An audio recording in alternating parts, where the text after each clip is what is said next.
Welcome everyone to this week's Edulastic live event. Thanks for tuning in. I'm joined tonight by Jen Lee, who's a chemistry teacher at Rowan University and Atlantic Cape Community College. Jen's going to show a little bit about her online chemistry labs and how she works with her students to help teach them about chemistry, and she uses Edulastic to do that. So why don't you go ahead and introduce yourself a little bit, Jen, and then we'll jump right into it. Okay, my name is Jen Lee, and I have a master's in chemistry education. So I use Edulastic a lot to teach classes in, like online chemistry. We don't use it too much in our face-to-face classes in college, but we use it extensively online for the lab assessments. So yeah, that's about it. Awesome, Jen. So how did you, first of all, how did you get into chemistry in this field of education? Well, that's a really interesting story, and I'll make it a really short one. I had been a chemist for a lot of years in the pharmaceutical industry, and I stayed home eventually to be with my very young kids when they were little. And so I had decided to go back to school for something unrelated, which was computer programming. So I was a student at Atlantic Cape Community College when they suddenly had a teacher for chemistry just like not show up one day, and they needed somebody to teach quickly, and they asked me to teach, and then I've been there ever since. It's been like 5 years. I really love it. I forgot how much I loved chemistry until I started teaching it again. I get really excited about it. Cool. What do you love most about it? What I love most about chemistry is that it makes the world make sense. I mean, everything around us that we can touch is made of matter, and it's all chemicals, and so the way that matter interacts with each other just makes everything around us. Everything, is made by a chemist or a materials engineer in some way. Even the clothes you wear and, shells of airplanes and windows and houses, everything is made by a chemist. That's awesome. And that's true. It all kind of dwindles down to the molecules that are all around us and the elements. So very cool. I see we're joined by Ursula. Welcome, Ursula. Thanks for tuning in. If you have any questions, go ahead and post them in the comments. Cool. So you're doing what you love. That's really awesome. It sounds like you get energized by it. That's awesome. So how did you come across digital assessment as something to add to your classroom, and specifically how did you come across Edulastic?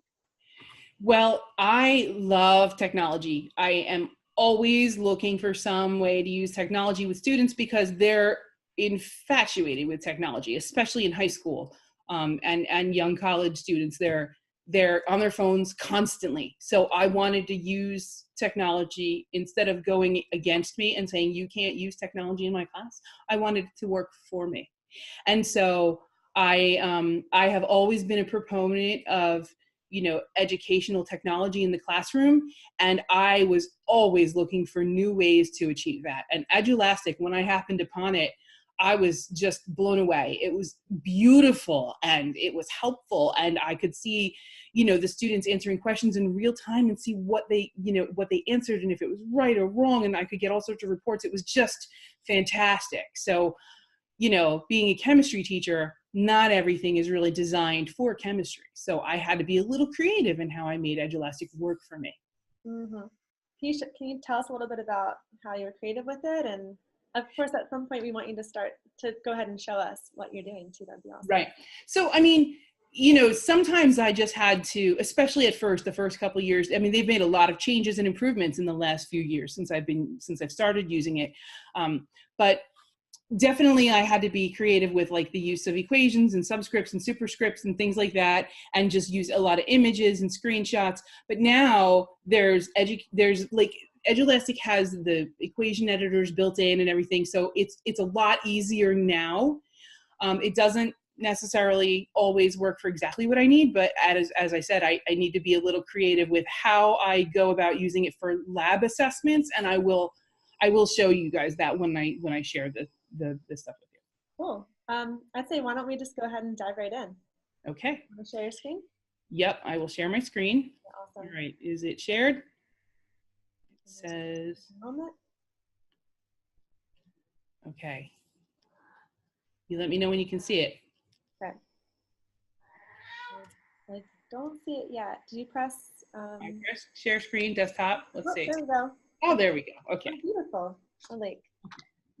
All right, so first of all, we use at the college that I'm teaching at online right now, we use this assessment called Late Night Labs, and it's, you know, it's an online platform. It's not necessarily free, but it's not expensive. There's so many out there that are very expensive. This is a very cheap option. And so when the students come into the virtual lab, they like walk into this chemistry lab. I'm reloading it so that you can see what it looks like as you walk in. There's like chemistry, and then there's doors, and it's really cute. And they walk into this like virtual little lab, and then they have everything in front of them that they need. So there's a book where they have a manual. They can see, you know, all the stuff that I've written with all the equations, and they can look at the procedures. Oh, the stuff is in my way, so let me move it over. They can see the procedures for the actual lab, and then they have materials and instruments and things like that. And so they just follow the instructions, and they drag things around, and they, you know, they like actually perform the lab. They put water in things, they put metal in things, you know, and so they can mess it up. I mean, it's just like doing a lab. You can put the wrong amount of something. You can, you know, put the wrong thing in there. I mean, like, look, they have to choose from aluminum or unknown metal. Which one are you going to pick, you know? And so they have to, you know, set things at the right thing. Like they might have to set this at 100 degrees C. There's a lot of choices. So they can really make mistakes, which is totally fine. They're allowed to run the lab as many times as they want, and they can record as many notes as they want. And then when they're done, they go over to Edulastic. And here's a preview of what this looks like in Edulastic. So first we ask them the purpose, because we want to make sure that all the students know, you know, why they're doing this experiment, like what it was for and what they were supposed to get out of it. Then, and this is where I have to be a little creative, Edulastic isn't written to make a nice, beautiful table like this, but it is definitely easy. I just make it, you know, like this is probably it's probably not even a number question. This is probably a simple text question. And so these boxes, you can just add as many of them as you want, which I didn't know when I started using Edulastic. I thought, you know, you ask one question, you get one box, but no, you can put as many of them as you want on the screen. And so, you know, I will do it like this, and then they get, you know, more and more tables as they go through. I mean, like, you know, trial 1, trial 2, trial 3, they have all these different things to fill out. And so right now I have Edulastic just sort of checking against, you know, a text value of a number, because we need to make sure in chemistry that they enter the right number of digits. You know, 41.7 is not the same thing in chemistry as 41.70. And so we need to make sure that they're doing that. And so that's why I make it a lot of the boxes text boxes instead of, you know, number boxes. But it doesn't really matter. However, you know, you do it. If you don't, you know, check significant figures, then that doesn't, you can just use number boxes. But so I have all these, and it's great. It's very beautiful. And it's really great because when we go through it to grade it, everyone's, you know, experiment 1 data is on the same page, and I can just check them very quickly. It's even far superior to a regular paper lab where I would have a pile of papers and have to go through one at a time and check the whole lab at once for all the data and make sure it's right. So then we just kind of go through. You can see how I use the equation editor there. I give the students access to Scratchpad because they need to be able to, you know, put their, and they can use this math tool and everything and type in whatever fractions they need, like, you know, to show their work. They have access to all of that. All these are fantastic tools that Edulastic is one of the only systems I've ever seen that even offer those. So then, you know, here's more things. They do their final numbers, and then they average them. And then they have more questions about it. Like, you know, hey, the specific value you calculated. I mean, it's a virtual lab, but it emulates real life. It's not going to give them a perfect value.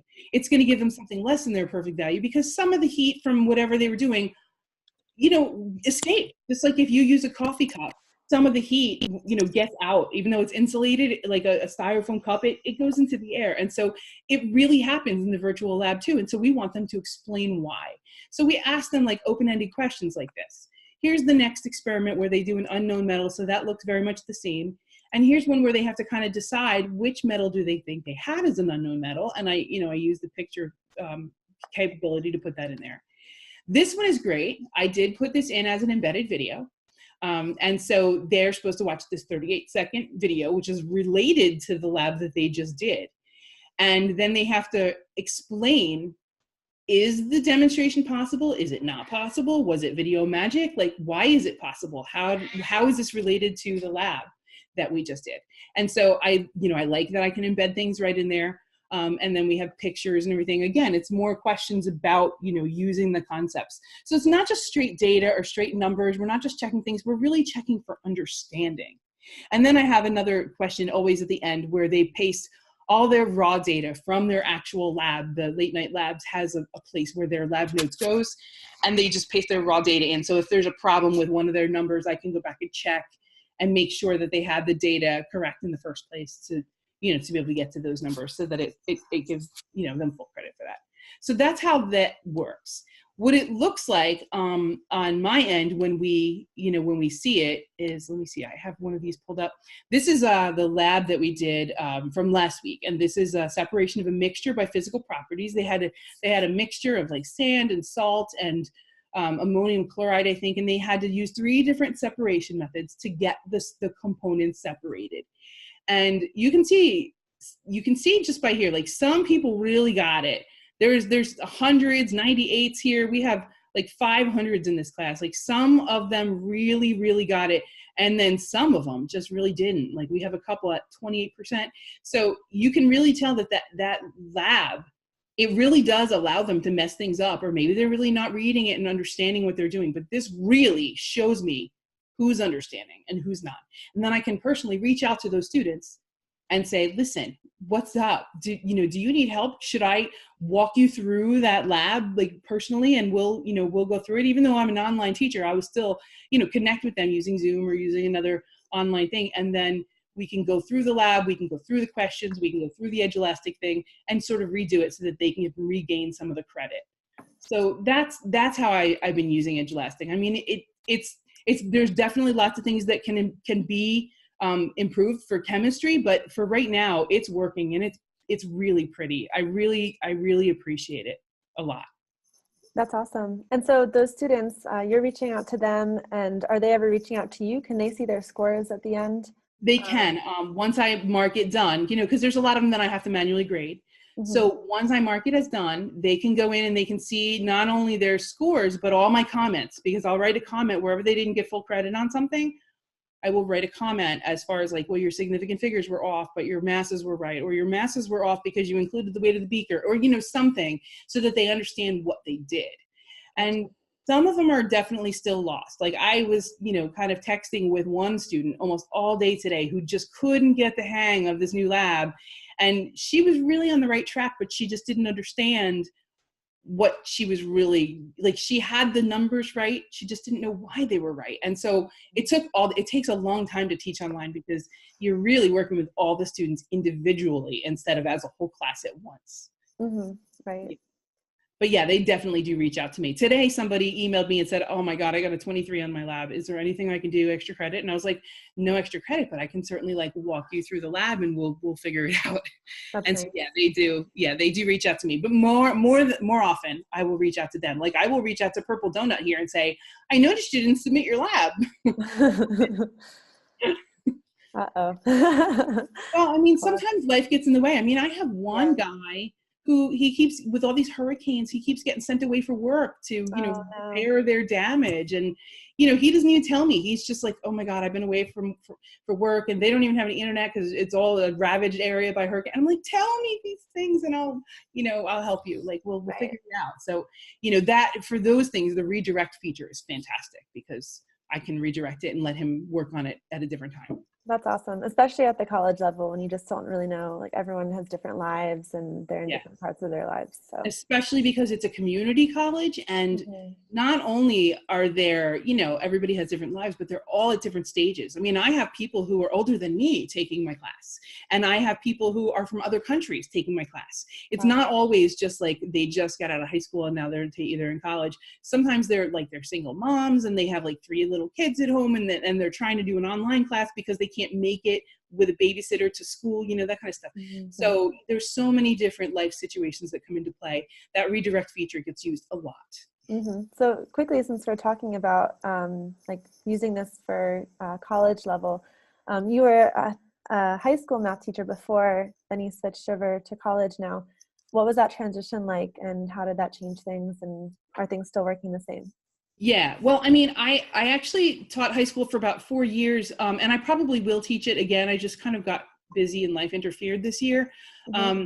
So but the whole time I've been also teaching college in the background. I've been there for at Oh, least okay. 5.5 years. And Yeah. so, but I use Edulastic for both when I can. Mm-hmm. In high school, I use it a little differently in that I will use it because we have much shorter periods, and I will use it as like sort of like a check-in at the end of a lesson to make sure that the students in the class got the gist of that lesson. And so I will send them home with maybe 4 or 5 questions to answer on Edulastic about the concepts in that class. And so, I really use it for that, and I can see, did they get them all right? Are they, sometimes I even differentiate them a little bit. You know what I mean? Like they'll get some questions, and then if I see that they're struggling, I'll give them a different Edulastic assessment the next day.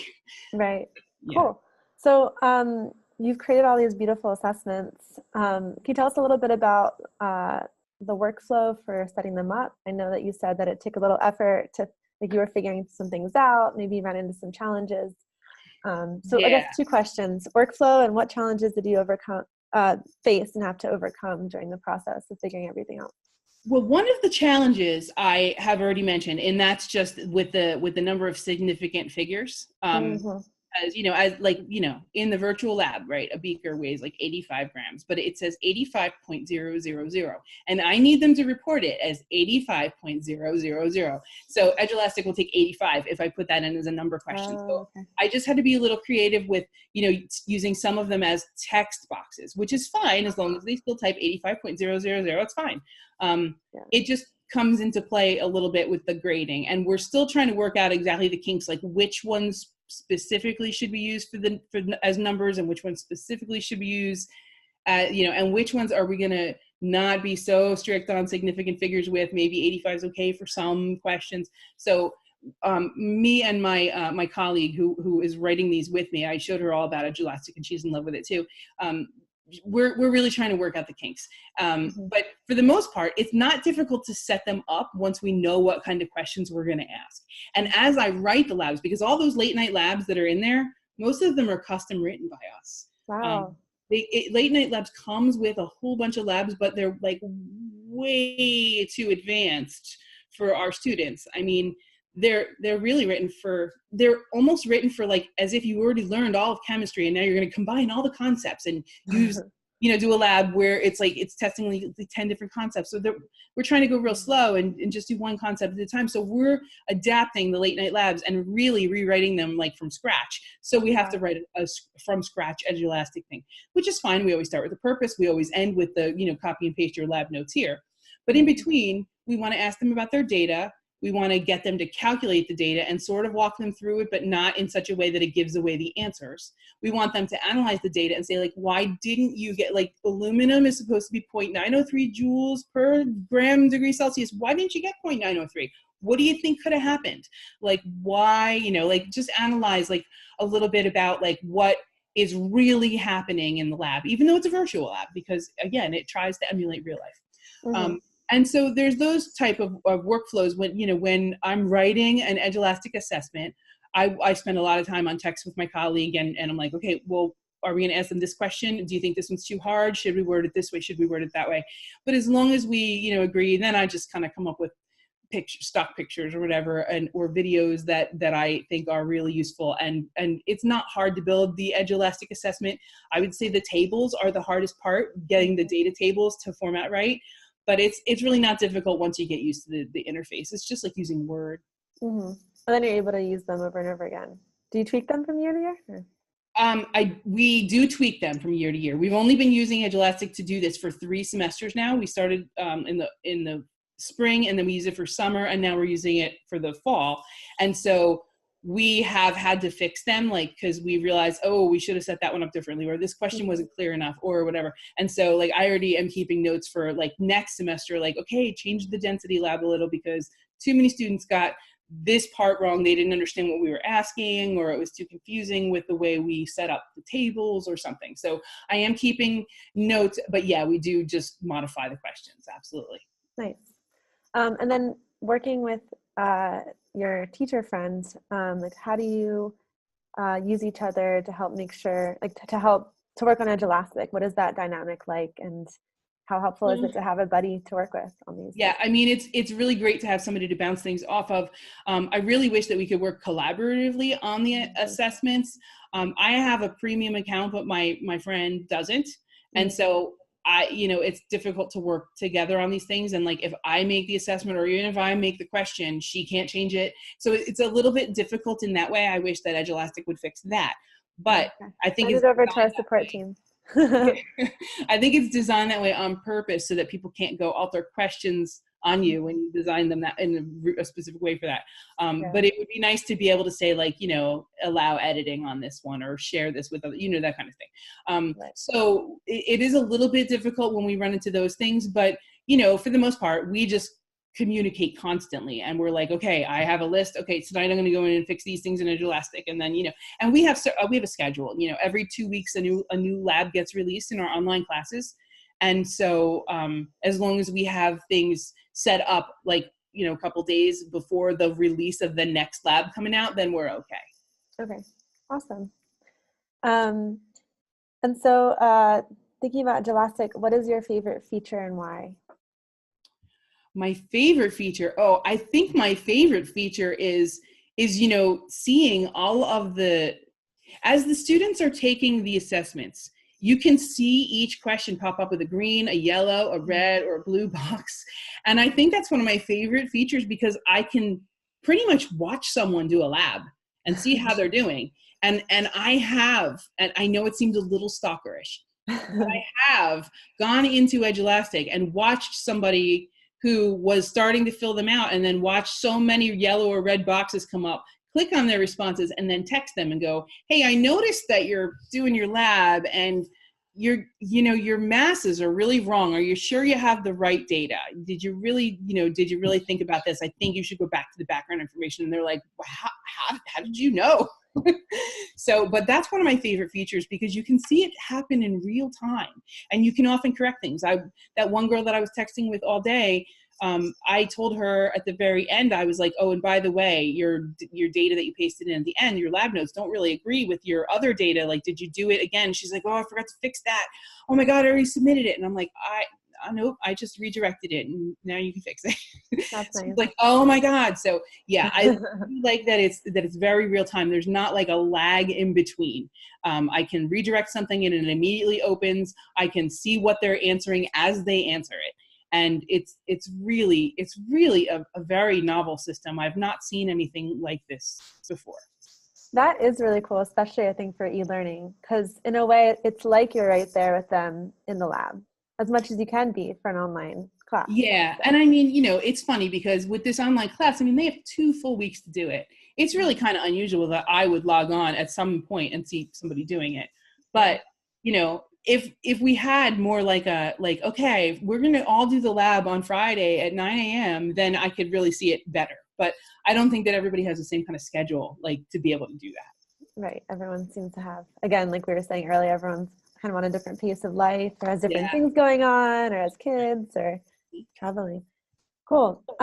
So what would you tell other teachers who are teaching labs or are teaching chemistry, science?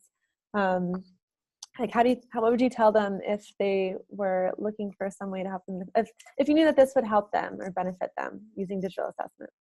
Well, for sure. If so many schools, especially high schools these days, are having one-to-one technology in the classrooms.